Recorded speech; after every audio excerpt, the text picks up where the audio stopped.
Bueno, aquí están los problemas. Son de tanto de respiración aerobia, anaerobia y fotosíntesis. Dice una mitocondria. Si estamos hablando de mitocondrias, estamos hablando de respiración aerobia. Realiza el proceso de respiración aerobia, iniciando la glucólisis con 36 glucosas. De esas glucosas, el 15% de estas se quedan como pirúvico o como ácido pirúvico. Y el resto llega hasta el ciclo cítrico. Bueno, ahora, en base a este enunciado vamos a contestar las siguientes preguntas. ¿Cuál es el total de pirúvicos que se forman? El total. ¿Cuántas glucosas tenemos? 36. Entonces, cada glucosa, ¿cuántos ácidos pirúvicos forma? El 15%. No, a ver. Me voy a salir de aquí. Recuerden que por cada glucosa se forman 2 piruvatos. El problema dice que tenemos 36 glucosas. Tenemos que saber una glucosa, ¿cuántos piruvatos forma? ¿Cuántos forma? 2.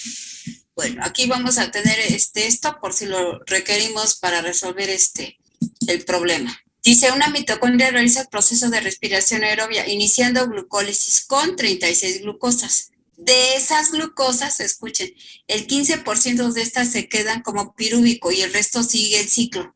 Aquí la pregunta, ¿cuál es el total de pirúvicos? No importa si sigue o no sigue el ciclo, de pirúvicos nos están diciendo. ¿Cuántas glucosas tenemos? 36.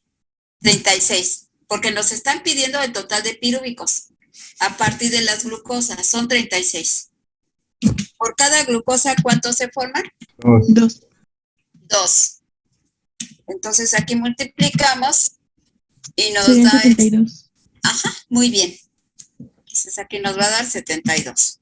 Sacamos nada más los pirúvicos, ¿eh? Nada más tenemos el total de pirúvicos. Ahora dice, la segunda pregunta, ¿cuál es el total de ciclos tricarboxílicos? Hay que tomar en cuenta lo que estaba diciendo aquí. De 36 glucosas, el 15% se queda como piruvato y las demás iban a seguir con el ciclo. Entonces nosotros aquí para contestar esta pregunta, a 72 le tenemos que sacar el 15%. O de otra manera, al 72 le sacamos el 85%. ¿Por qué? Porque 85 más 15 nos da 100. 72 es el 100%. Entonces aquí lo podemos hacer de dos diferentes maneras. 72 es el 100%. Entonces ahora, el 15% no sigue al ciclo tricarboxílico, entonces el 85% sí lo sigue. El 85% sí lo sigue. Entonces, ¿cuánto es? El 85%. Entonces aquí me va a dar, en este caso, 85 por 72 entre 100. 61.2, maestra. Ah, gracias. Ese es el 85%. Ese sí es el que sigue y llega hasta el ciclo cítrico, porque el 15% no. Entonces, por eso sacamos lo que corresponde a 85. Ahora aquí les voy a hacer la siguiente aclaración cuando tengamos números con decimales, pero estamos hablando de célula, de una reacción, de una proteína. Ahí es cuando vamos a hacer lo siguiente.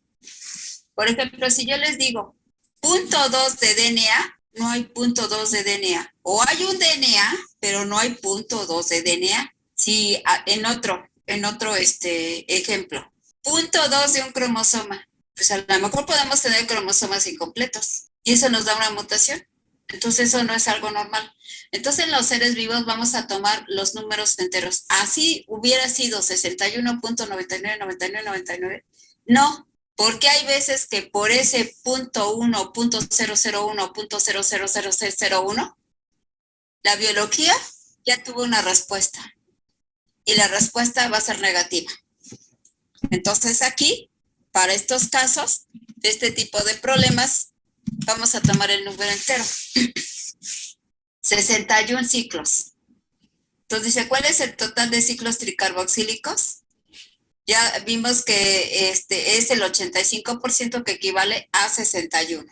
Entonces aquí tenemos como respuesta 61 ciclos. Ahora el segundo problema. Ahora dice, ¿cuál es el total de ATPs que se forman si la célula por cada ciclo produce 36? Recuerden que se pueden producir 36 o se pueden producir 38, pero aquí nos está especificando cuántos produce la célula.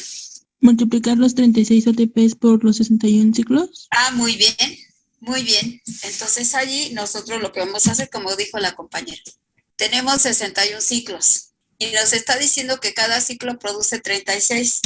Son 2196.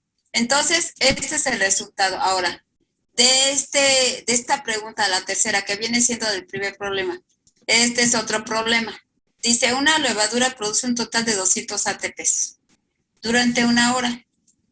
Ahora, en base a este dato vamos a contestar lo siguiente.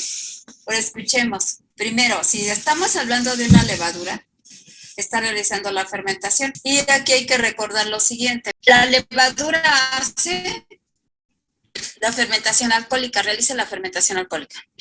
Ahora vemos aquí. Utiliza la glucosa. Con la glucosa hay una serie de reacciones, que ya las vimos, hasta formar el ácido pirúvico. Pero la glucosa, ¿cuántos pirúvicos forma? 2. Aquí está. 2 moléculas de este tipo. Ahora, hay 2 moléculas de esta. Tendríamos otra fórmula aquí, pero por eso aquí nos está diciendo que son 2. 2 ácidos pirúvicos. Ahora, ese ácido pirúvico en la fermentación alcohólica va a sufrir una descarboxilación. Quiere decir una separación de un carbono con 2 oxígenos. Pero es por cada ácido pirúvico. ¿Pero cuántos ácidos pirúvicos tenemos? 2. Entonces, por eso es que aquí aparece que se desprenden 2, porque son 2 ácidos pirúvicos. Pero por cada ácido pirúvico se desprende un CO2. Ahora, ese ácido pirúvico, una vez que se desprendió el CO2, se va a formar un compuesto de 2 carbonos, porque aquí ya se retiró en forma de CO2 y se quedó con 2, que se llama acetaldehído. Ese acetaldehído va a producir etanol. Ahora, aquí escuchen. ¿Cuáles son entonces los productos de la fermentación alcohólica? Una vez que termina la fermentación alcohólica, los productos son, por cada fermentación alcohólica se producen 2 moléculas de ATP. Por cada ácido pirúvico se desprende un CO2 por cada ácido pirúvico, pero aquí como son 2, por eso aparece 2. Por cada ácido pirúvico se forma un acetaldehído que nos lleva a un alcohol. Entonces, podemos decir que en la fermentación alcohólica se producen 2 ATPs, un CO2 por cada piruvato y un etanol como resultado de una sola fermentación. Una sola fermentación, 2 ATPs, un CO2 y un etanol. Ese es en este caso el producto. Ahora, regresemos al problema. Una levadura produce un total de 200 ATPs durante una hora. Pregunta 1. ¿Cuál es el total de fermentaciones alcohólicas que se producen? Por una fermentación alcohólica, ¿cuántos ATPs? 2. 2. Entonces, ¿qué debo de hacer para tener el resultado de la primera pregunta? Multiplicar por 2, ¿no? A ver, una sola fermentación produce 2 ATPs. Y aquí dice, ¿cuál es el total de fermentaciones alcohólicas que se producen? Dividir entre 2. Dividir entre 2. Ajá, muy bien. Porque estamos diciendo que cada 2 ATPs es el resultado de una sola fermentación. ¿Y cuánto nos da? 100. A ver, si estamos de acuerdo, hace rato les pasé la diapositiva y les dije, una sola fermentación, produce 2 ATPs, un CO2 y un etanol, en la fermentación alcohólica. Ahora, ¿cómo contestamos la segunda pregunta? ¿Cuántos dijo que salían? Un CO2 Una por nada cada más. fermentación, CO2 ¿verdad? por cada fermentación. Un CO2 por cada fermentación alcohólica. Serían 100 CO2, ¿no? ¿Qué es el CO2? Entonces serían, pues, la misma cantidad. Ajá, 100. A ver, el siguiente. Un vegetal produce 320 ribulosas. En base a esto, conteste lo siguiente. ¿Cuál es el total de fases oscuras que se pueden dar? ¿Cuántos gliceraldehídos de fosfato se forman en base al total de ribulosas? Bueno, les voy a compartir otra vez las fórmulas. Sí, primero hay que saber, un solo ciclo, ¿cuántas ribulosas requiere? 6. Y todas estas ribulosas pasan por todas estas reacciones. ¿Y cuántos gliceraldehídos 3-fosfato nos va a formar? 12. 12. ¿Sí? Entonces, por cada 6 ribulosas se forman 12 gliceraldehídos 3-fosfato. Es lo que nos está preguntando el problema. Entonces ya lo vieron. Nos regresamos al problema. Dice, un vegetal produce 320 ribulosas. En base a esto, contesten lo siguiente. ¿Cuál es el total de fases oscuras que pues se pueden dar? Para saber las fases oscuras, ¿qué tenemos que hacer con los 320? Dividirlas, ¿no? ¿Entre qué número? Entre 6. Muy bien. Sí, Acabamos de ver que profesora. por cada ciclo se requieren ser ribulosas. Bueno, entonces tenemos 320, pero queremos saber cuántas fases oscuras con esas 320, por eso se divide entre 6. A ver, 6, ¿cuánto les dio? 53. Ahora la 2 dice, ¿cuántos gliceraldehídos 3-fosfatos se forman en base al total de ribulosas? Tenemos que multiplicar los 53 por 12. Multiplicar por 2, ¿no, profesora? A ver, veamos. Nos vamos a regresar otra vez a las otras diapositivas. ¿Cómo era la pregunta? ¿Cuál es el total de qué? De gliceraldehídos 3-fosfato en base al número de ribulosas. Para que sean 12, ¿qué hicimos? Bueno, para sacar los 12, más bien para sacar el total de ciclos, dividimos 320 entre 6 y dio 53. Esos son los ciclos. Pero sabemos que cada 6 ribulosas son 12 gliceraldehídos. ¿Cuántos Entonces ciclos sería tenemos? multiplicar por 2, ¿no, maestra? Por 2, ¿por qué? Porque por cada 6 se producen 12. Pero este es un ciclo. Estamos de acuerdo que todo esto es un solo ciclo, uno solo. Y para uno solo necesitamos 6 ribulosas. Para uno solo. Y en un solo ciclo, con las 6 ribulosas, pasa por todo esto y nos salen 12 gliceraldihidos 3-fosfatos. Quiere decir que de un solo ciclo salen 12 gliceraldihidos fosfatos. De un solo ciclo. ¿Cuántos gliceraldihidos 3-fosfatos se forman en base al total de ribulosas? Ya sabemos que por cada 6 ribulosas es un ciclo y en cada ciclo hay 12 ribulosas. Lo podemos hacer por 2 caminos diferentes. A ver, díganme un camino. 320 por 2. A ver, 53 por 12. vamos a ver. Estos son 53 fases oscuras, ¿estamos de acuerdo? En una sola fase oscura, en una, ¿cuántos gliceraldehídos 3-fosfatos se forman? 12.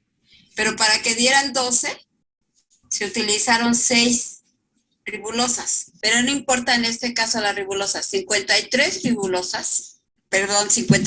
ciclos, que ya están implicadas allí las ribulosas, en cada uno de esos 53 ciclos. ¿Por qué? Porque aquí ya están implicadas todas las ribulosas.